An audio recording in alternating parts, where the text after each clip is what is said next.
Onde estivestes, irmã? Matando porcos. Sua cabecinha, episódio 7, Macbeth. William Shakespeare. Eu falo Macbeth. Já vamos estabelecer isso aqui, eu falo Macbeth, costumem-se aí. Essa frase que eu acabei de falar, ela é da terceira cena do primeiro ato. Ela é a primeira frase, a primeira altercação, né? O primeiro diálogo dessa terceira cena. São duas irmãs, duas bruxas, conversando. Eu acho essa frase maravilhosa porque ela delineia a personagem com uma precisão que é impossível você imaginar. Em duas frases, em uma troca de frases, Shakespeare faz isso. Ele pega, você chega, tá lá, uma irmã, onde estivestes irmã, a outra matando porcos. Porcos. Vários porcos. Não tá matando o meu porco, não tá matando um porco, tá matando porcos. E aí ela delineia que a personagem bruxa fazia coisas de bruxa, isso faz parte do folclore, que as bruxas matam porcos, elas adoecem os animais. Então, ela estava matando porcos, ela estava assassinando animais coitados, ela estava matando uma renca de bicho pra nada, só pela diversão. Então ela delineia essa personagem. E Shakespeare é um mestre nisso. E em Macbeth ele mostra isso com absurda clareza. É uma das peças mais curtas do Shakespeare, é uma das peças que eu mais amo do Shakespeare. Provavelmente a terceira peça que eu li do Shakespeare. Eu li Romeu e Julieta, depois eu li Coriolano e eu li Macbeth.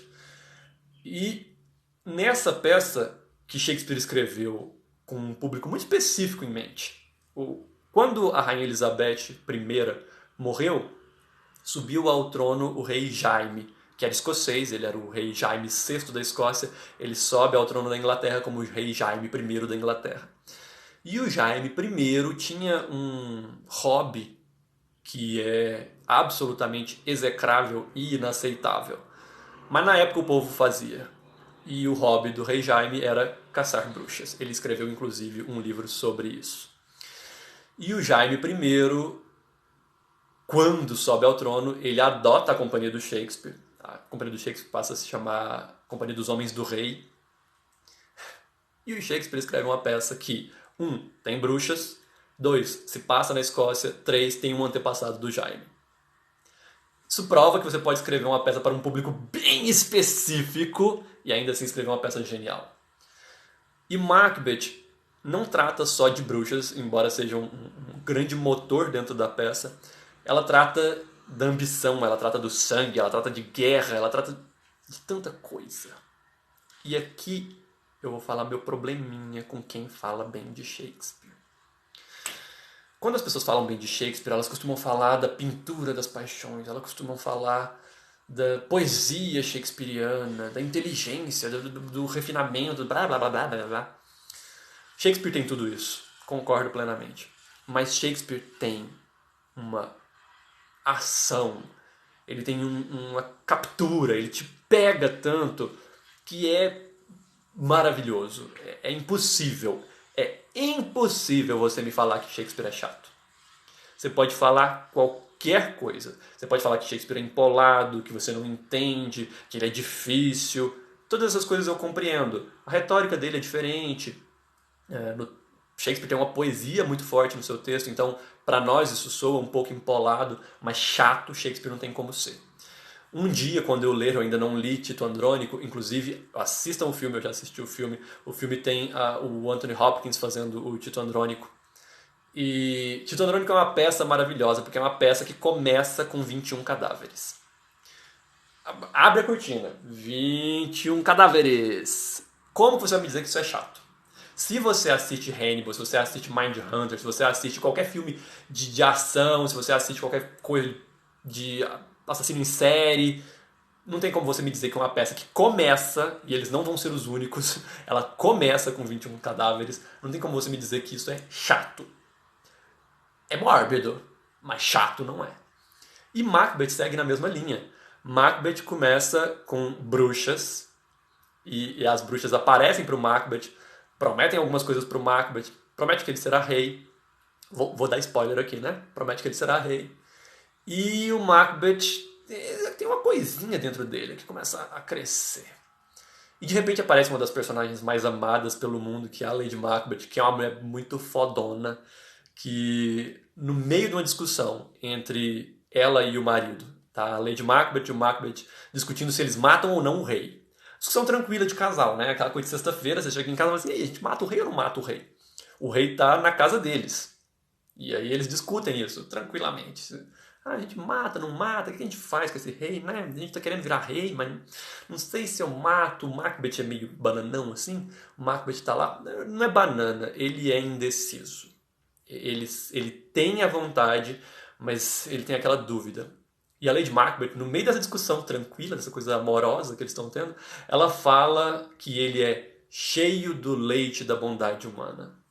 E aí isso quebra as pernas de qualquer um. Porque no meio dessa discussão cheia de sangue, de intenção assassina, ela me sai com uma frase poética linda dessa. Que ele é cheio do leite da bondade humana. E essa é uma das vitórias do Shakespeare, para mim.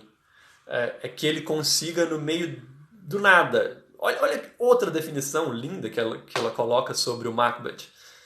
Novamente, com uma frase, ela define o Macbeth. Ela define a si e ao Macbeth. Ela não é cheia do leite da bondade humana e ele é cheio do leite da bondade humana. Por isso que ele não tem coragem de ir lá e matar. No final ele mata. E vira um desastre. Minha gente, aquilo é um desastre. É sangue atrás de sangue. É uma peça é um Tarantino. Não, é muito melhor. Mas sangue jorrando, assim, ó. Sangue vaza por todo lado. Inclusive tem uma cena maravilhosa. O Macbeth vai lá e esfaqueia o rei. A rainha, aliás, a Lady Macbeth, futura rainha, né? A Lady Macbeth entra dentro do quarto do rei morto, pega o sangue do rei dele, molha as mãos dela no sangue e passa nos guardas, para todo mundo pensar que foram os guardas que mataram. E depois todo mundo fica meio doido, ninguém sabe, meio que aparece um fantasma, meio que não sei se é loucura do Macbeth, se é fantasma mesmo. A gente fica meio indeciso, a gente não sabe, não estamos lá, não estamos vivendo. Acontece todo tipo de loucura, o reino entra num caos quando o Macbeth assume. E aí começa toda uma discussão sobre política. Não no meio da peça. Fique isso claro. Você começa uma discussão sobre política. Você, como pessoa aqui lendo ou assistindo. Porque o Macbeth não deveria ter cometido o crime.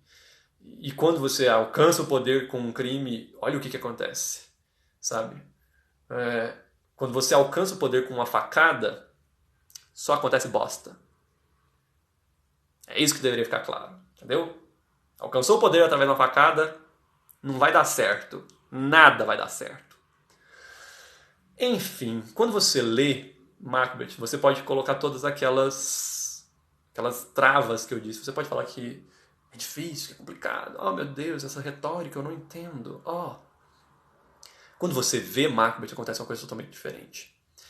Shakespeare tem uma pulsão dramática tão forte que é impossível você assistir uma peça. Eu já assisti uma versão de Macbeth.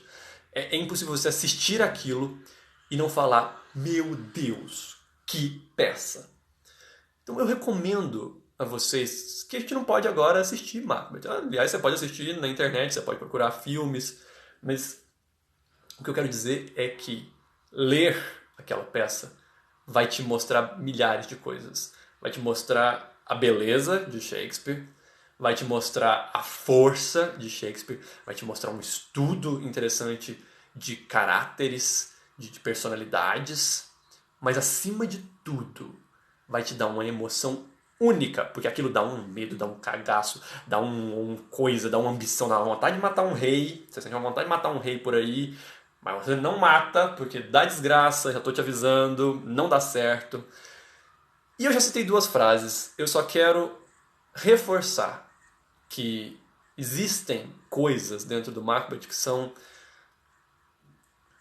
além da beleza. E quando o Macbeth recebe a notícia de que a esposa morreu, a Lady Macbeth morre antes do final da peça, e o Macbeth recebe essa notícia, ele faz um monólogo maravilhoso sobre a vida humana. E o final do monólogo diz que a vida é um conto dito por um idiota, cheio de som e de fúria. e que não significa nada.